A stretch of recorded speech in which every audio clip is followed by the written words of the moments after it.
All right, Coach, throw it to you, sir. Yeah, just a couple of injury updates. Kyron Montgomery suffered a torn ACL on Saturday night, so he's going to miss the season. Wish him the best in the recovery. Obviously, we'll be there right the whole way and utilize the redshirt year. And then Tyler Beatty missed practice today. Precautionary practice yesterday was fine, just resting him. Had a collision on the sideline returning a punt on Saturday, and so we're just being smart. There's nothing more to it than that. So no structural damage. We MRI'd it, looked at it, done everything we can do. There's no injury there. We're just being smart and making sure he gets back healthy 100% for game week. So with that, I'll open up for questions.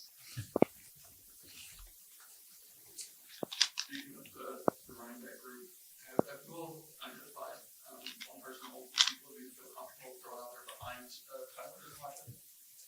Well, I mean, first it's Elijah, so we think Elijah Young has had a really good season, obviously, or a really good offseason.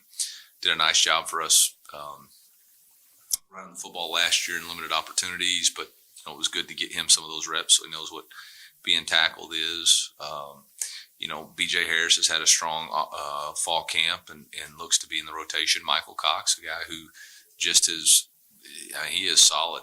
Showed up in the spring game, showed up in every scrimmage, practices really well. Expect him to have some sort of role with Dawson Downing. So we've got several guys we feel like could run the ball for us and expect to run the ball for us in the first game.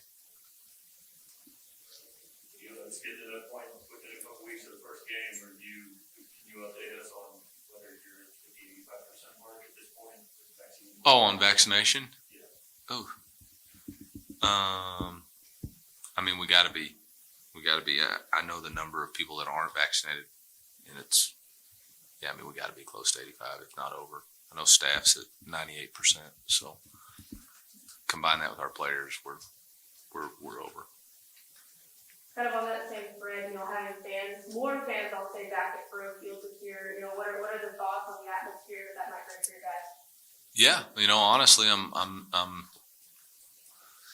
expecting that they show up.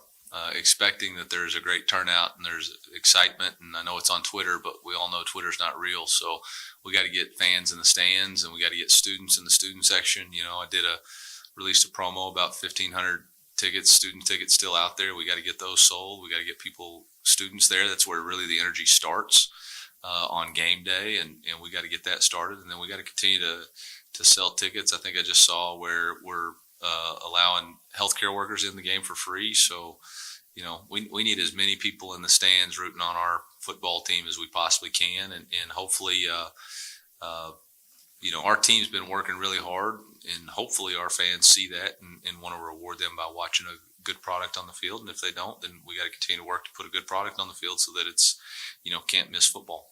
Do you think having a year like last year, where you couldn't come out to games, couldn't necessarily do those type of things, might generate even more excitement for something like this year? Yeah, you'd hope so. I think there's still obviously reservations with what the COVID situation is throughout the country, but I hope so. I think we're all kind of waiting to see what the future looks like. I sure hope it's sold out for O'Field, and everybody is vaccinated, or if they're not vaccinated, wearing a mask so that we can protect our neighbor.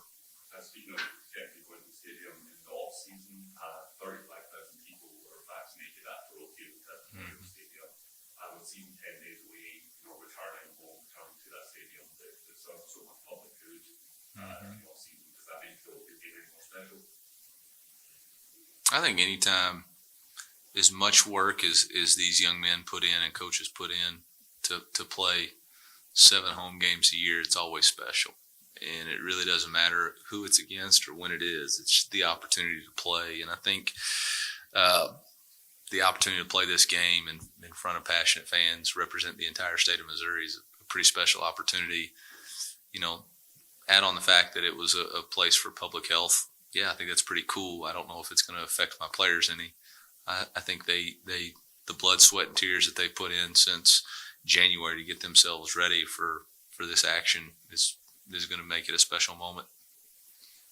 Now that we're getting close to game week and checking more for think this team might face and facing them, especially with them having a coach that knows what it takes to win in that college game? You know, we haven't even dived into Central Michigan yet. Today was our last day of situational football and making sure we understand our roles and what we're trying to accomplish. Tomorrow will be the first day that we even look at Central Michigan and try to get a game plan for them and introduce them to our team. You know, we do summer scouting and all that stuff and have a general idea of what we want to do, but after 15, 16 practices, whatever it is, we have a better identity of who we are and what the strengths of our players are and our team. And so now we've got to take what we know and see what fits. Obviously, I think, Central Michigan, Coach McElwain's got a great understanding of this league, played in the East, won the East twice, I believe, while he was at Florida, won a national championship while he was at Alabama. I know they're going to want to play really hard. They're going to want to win. They're going to have us against the world mentality. So we're going to have to bring our best stuff. But like I told our team, it's really not about them. It's really about us and being the best version that we can be and making sure we repeat the process that we can focus to be on 1-0. And whoever that opponent is, it's about how we prepare, how we study, how we play, how hard we play, what's our mindset between plays and on that play, and can we do our jobs and trust our teammates to do theirs. I'll have more specifics when we get into the press conference for CMU, but I'm not ready to discuss them just yet. Do you need games to be played to know the identity of the team? Or is this the time when you're forming that identity? Yeah, I think you need games. I think you need to play to know what you have. You got to play. And this game is not without errors, and the way the way you can go about it now, you could only have 2 live scrimmages in fall camp, and so there's going to be a lot of things in that first game that make you really nervous. How do they respond to a crowd? How do they respond to live tackling? How do they respond to getting their bell rung? How do they respond to adversity? How do you respond when the scoreboard lights up for real when you get beat? Or, all those things that make that first game so nerve-wracking for everybody. We tried to put them in that situation, last Saturday, wasn't quite as realistic as we wanted it to be, but we'll see. We'll see. A couple weeks ago, you mentioned Chancellor Burris, one of the young receivers. Yeah. He put himself in a position to help out the season. Oh, I think, I expect him to contribute significantly. He probably had the best camp of any wide receiver. He really took advantage of an opportunity when Mookie went down. We were able to slide him into the slot position when him and J-Mac went down. And he really took advantage of his opportunity and his reps. And as a guy that him and Bazelak have worked really hard together, J.J. Hester's also come through, and I expect him to have a role. You got Kiki and Toski and Barrett all have great game day experience and reliability, but those guys are coming and they're showing some flashes of why they'll play, and definitely expect those guys to be on the field. Speaking of Mookie, do you still feel like he's on track hopefully to get back this week, or is that to be determined next week? Like I'm going to tell Central Michigan. Anything else for Coach?